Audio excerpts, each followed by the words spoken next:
Assalamualaikum, apa kabar semua? Kembali lagi bersama saya Rizal Fauzi. Dan ini adalah pertama kalinya channel ini bikin rekomendasi smartwatch berdasarkan harga. Bikin kayak gini tuh ternyata lumayan capek juga ya. Nguras otak, nguras pikiran, nguras tenaga, dan juga nguras waktu. Gimana enggak? Saya harus nyari mana aja smartwatch yang paling bagus sesuai kategori harga dari semua yang pernah saya review di channel ini. Dan di video ini saya bagi menjadi dua kategori. Yang pertama smart band, yang kedua smartwatch. Dan untuk smartwatch saya bagi lagi jadi dua, yaitu smartwatch bulat dan smartwatch kotak. By the way, setelah saya hitung ada kurang lebih 56 smartwatch bulat, 42 smartwatch kotak, dan 8 smart band. Jadi bagi kalian yang saat ini udah dapat uang THR atau yang udah ada ancang-ancang lebaran ini mau beli smartwatch baru, silahkan tonton video ini sampai selesai. Syukur-syukur kamu dapat pencerahan dari video ini. Tapi sebelum saya mulai, saya mau disclaimer dulu. Yang pertama, data smartwatch yang bakal saya rekomendasikan nanti adalah murni opini pribadi saya. Jadi kalau kalian punya pilihan yang berbeda dengan alasan yang berbeda juga, jelas boleh banget. Silahkan tulis aja pendapatnya di kolom komentar nanti ya. Yang kedua, daftar smartwatch yang bakal saya rekomendasikan adalah smartwatch yang pernah saya review. Jadi kalau nanti ada smartwatch bagus dan nggak masuk nominasi sama sekali, jadi ya simple ya, karena saya belum nyoba. Yang ketiga, harga smartwatch bisa berubah kapan aja ya, karena promo atau karena flash sale mungkin jadi lebih murah. Dan patokan saya adalah harga normal di official store, itu juga kalau ada official store-nya per tanggal 22 April 2022. Terakhir, smartwatch yang masuk nominasi adalah smartwatch yang menurut saya bagus untuk harganya. Jadi meskipun nggak menang, tetap recommended ya. Oke, kita mulai aja. Yang pertama dari smart band dulu kali ya, karena pilihannya juga sedikit. Nominasinya adalah Xiaomi Mi Smart Band 6, Huawei Band 6, dan Redmi Smart Band Pro.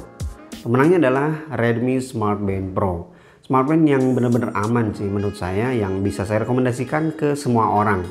Kenapa saya nggak pilih Huawei? Karena susah buat record sepeda outdoor. Selain itu, Redmi Smart Band Pro punya fitur esensial yang nggak dimiliki dua kompetitornya, yaitu auto brightness dan juga always on display.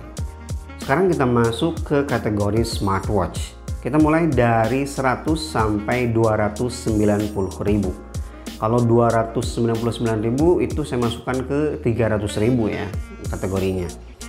Nah untuk harga ini cuma ada dua ya nominasinya. Yang pertama One More Omthing Enjoy dan Aolon DM58. Pemenangnya adalah One More Omthing Enjoy. Saya pilih ini karena One More Omthing Enjoy bisa menawarkan apa yang tidak ditawarkan oleh Aolon DM58. Kayak build quality-nya ini lebih cakep, lebih solid, dan juga layarnya berwarna. Terakhir, One More ini udah bisa baca notifikasi, padahal harganya terbilang murah, itu cakep sih. Lanjut ke harga 300 sampai 490.000. Oke, nominasi smartwatch kotak adalah Amazfit Neo, Super 7 Smartwatch, Mi Bro Color, dan DT100. Menangnya adalah Mi Bro Color. Ya, di range harga ini menurut saya Mi Bro Color hampir punya segalanya sih. Build quality-nya solid, layarnya cakep, fiturnya aman, dan juga UI-nya nyaman.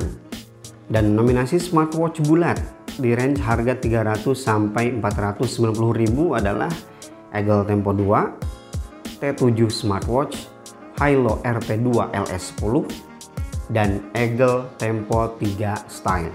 Pemenangnya adalah Hilo RT2 LS10. Alasannya karena Hilo RT2 menurut saya desain dan materialnya paling solid ya di antara kompetitornya. Selain itu Hilo juga sering ngasih update dan udah punya app sendiri. Ingat, ini penting banget ya. Dan kenapa saya nggak pilih T7 Smartwatch, itu UI-nya sih dan layarnya juga kurang bagus. Terus nggak bisa connect ke TWS, jadi storage musik 4 GB itu agak gimana ya, mending pakai HP aja. Next di harga 500 sampai 690.000. Untuk smartwatch kotak nominasinya adalah Bizo Watch 2, Hilo RS4, Mayumo Watch, dan Amazfit Bip U. Pemenangnya adalah Hilo RS4. Nah, di harga segini kalau kamu beli Hilo RS4, kamu bakal dapat kualitas layar AMOLED ya, yang mana yang lainnya belum ngasih layar ini. Selain itu, sistem UI yang terbilang matang. Dan jangan lupa, material RS4 ini paling solid menurut saya daripada smartwatch kompetitornya. Dan untuk nominasi smartwatch bulat di harga 500 sampai 690.000 adalah Mi Bro Lite, Mi Bro X1, dan DT70 atau KK70. Pemenangnya adalah Mi Bro Lite. Buat laki-laki atau perempuan, smartwatch ini menurut saya cocok ya. Dan kualitas layarnya yang paling bagus dari kedua kompetitornya. Ya karena udah menggunakan AMOLED. Mi Bro X juga udah pakai AMOLED sih, tapi menurut saya kurang cocok ya bagi semua orang karena itu desainnya berkarakter dan juga kualitas AMOLED-nya lebih bagus Mi Bro Lite daripada Mi Bro X1. Lanjut ke harga 700 sampai 990.000. Ini lumayan seru sih di harga ini. Untuk smartwatch kotak, nominasinya adalah Realme Watch 2 Pro, Redmi Watch 2 Lite, Amazfit Bip U Pro, dan Mi Watch Lite. Semuanya ini bagus-bagus sih, tapi ya kita harus pilih satu ya. Dan yang paling aman untuk saya rekomendasikan adalah Amazfit Bip U Pro. Fiturnya termasuk paling lengkap, palingan minus di auto brightness dan juga altimeter barometer. Dan nominasi smartwatch bulat adalah Baki JD01, Olight ZW1, Z18 smartwatch, Hilo RS3, dan Z-Blaze Stratos. Pemenangnya adalah Hilo RS3. Sebenarnya di range harga segini saya udah agak sulit ya kalau belum ada GPS, karena ya banyak yang udah built-in GPS, jadi kalau belum agak susah diterima sih. Makanya itu saya pilih RS3. Yang menang Hilo lagi ya. Ya mau gimana lagi, memang Hilo itu produknya lumayan bagus dan menurut saya aman ya buat semua orang. Kenapa gak Z-Blaze Stratos? Ada GPS juga ya. Z-Blaze Stratos itu selain layarnya belum AMOLED, desainnya juga terlalu spesifik ya, gak semua orang suka, gak aman gitu. Sedangkan JD01 atau Z18 meskipun ada storage tapi ya nggak bisa connect ke TWS. Sekarang masuk ke 1 jutaan. Kita mulai dari 1 juta sampai 1,4 juta. Nominasi smartwatch kotak di range harga ini adalah Z-Blaze Beyond, 70 My Sapphire Watch, Amazfit GTS 2 Mini, dan Huawei Watch Fit. Pemenangnya adalah Amazfit GTS 2 Mini. Fiturnya paling lengkap dan desainnya juga cakep. Ada banyak pilihan warna lagi ya Amazfit GTS 2 Mini ini. Dan kenapa saya gak pilih Huawei Watch Fit? Karena menurut saya desainnya agak terlalu manjang ya, kurang cocok bagi kebanyakan orang.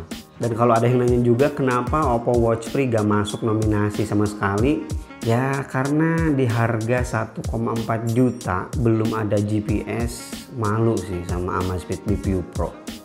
Oke, lanjut. Nominasi smartwatch bulat di range harga ini adalah Xiaomi Mi Watch, Amazfit GT-R 2e, dan Huawei Watch GT 2e. Pemenangnya adalah Amazfit GT-R 2e. Saya pilih Amazfit GT-R 2e karena paling fleksibel di antara kedua kompetitornya. Yang pertama, watch face yang bisa di custom. Kedua, kita bisa pakai aplikasi pihak ketiga buat nambahin watch face-nya. Selain itu, always on display di GT-R 2e bisa ngikutin wajah jam dan juga strapnya universal. Tapi kalau kamu sebenarnya lebih butuh storage dan juga bisa connect ke TWS, ambil aja ya Huawei Watch GT 2e. Konsekuensinya ya nggak sefleksibel GT-R 2e karena Huawei ini nggak bisa ganti strap sembarangan ya. Range harga selanjutnya yaitu 1,5 juta sampai 1,9 juta. Dan di harga ini pertarungan smartwatch jadul semua ya. Nominasinya adalah Amazfit GT-R 2, Huawei Watch Fit Elegant Edition, dan Huawei Watch GT2 46mm. Pemenangnya adalah Huawei Watch GT2 46mm. Alasannya ya karena fiturnya lebih komplit, dan selain itu karena Huawei masih rajin ngasih update. Bahkan sekarang udah bisa install aplikasi. Cakep ya. Meskipun smartwatch jadul tapi masih diperhatikan. Recommended. Lanjut masuk ke harga 2 juta sampai 2,5 juta. Nah, kalau di range harga ini cuma ada dua, dan keduanya smartwatch seger ya, keluaran 2022. Nominasinya adalah Xiaomi Watch S1 Active dan Amazfit GTR 3. Pemenangnya adalah Xiaomi Watch S1 Active. Lebih murah 100.000 ya, tapi fitur lebih lengkap kayak built-in speaker, support Bluetooth call, NFC, dan GPS-nya maknyus. Tontonlah video reviewnya ya. Oke, lanjut ke harga 2,5 juta ke atas, karena smartwatch yang saya review di harga ini masih sedikit ya. Kita satukan aja. Kalau kamu punya budget 3 juta, langsung aja saya kasih tahu, ambil aja Huawei Watch GT3 yang 46 mm. Kenapa guys saya pilih Amazfit GTR 3 Pro? Karena yang Huawei ini lebih lengkap aja sih. Fiturnya lebih cakep, lebih mantep ya, UI-nya terutama. Tapi kalau kamu pergelangan tangannya kecil bisa ambil ya yang 42 mm. Dan terakhir ada beberapa yang harus saya mention ya, smartwatch bagus tapi karena terlalu spesifik gak bisa saya rekomendasikan secara global. Yang pertama adalah Honor Watch GS Pro. Sekarang harganya udah turun banget di bawah 2 juta ya. Silahkan cari aja di Tokopedia atau Lazada banyak. Ini smartwatch yang bagus banget, tapi ukurannya gede, jadi gak semua orang cocok, dan ini cocoknya untuk outdoor. Yang kedua, Amazfit T-Rex Pro. Ini juga udah turun harganya. Buat kalian yang nyari smartwatch outdoor, ini cocok banget. Ini terakhir, Huawei Watch GT Runner. Ini harganya hampir 4 juta, atau ada juga sih yang jual 3,5 juta. Ini khusus bagi kalian yang demen lari. Fiturnya lebih lengkap. Oke, itu dia beberapa smartwatch rekomendasi dari channel Rizal Fauzi. Kenapa gak ada Wear OS? Karena Wear OS beda segmennya dan hanya sedikit yang saya review. Kalau kamu pengen yang terbaik ya beli yang paling baru, karena Wear OS ini dapat update terus ya, update sistem. Silahkan beli yang paling baru seperti Samsung Galaxy Watch 4 series. Itu udah aman lah. Tapi kalau pengen sekedar nyoba-nyoba ya, silahkan beli yang paling murah aja. Saya kemarin rekomendasikan Oppo Watch yang udah turun harga. Dan sebelum saya tutup, saya ingatkan lagi kalau kamu punya rekomendasi lain silahkan bebas banget, tulis aja di kolom komentar. Terima kasih bagi yang udah nonton video ini sampai selesai. Share videonya sebanyak-banyaknya biar orang yang kebingungan bisa terbantu dengan rekomendasi smartwatch saya ini. Oke, Rizal Fauzi pamit. Wassalamualaikum warahmatullahi wabarakatuh.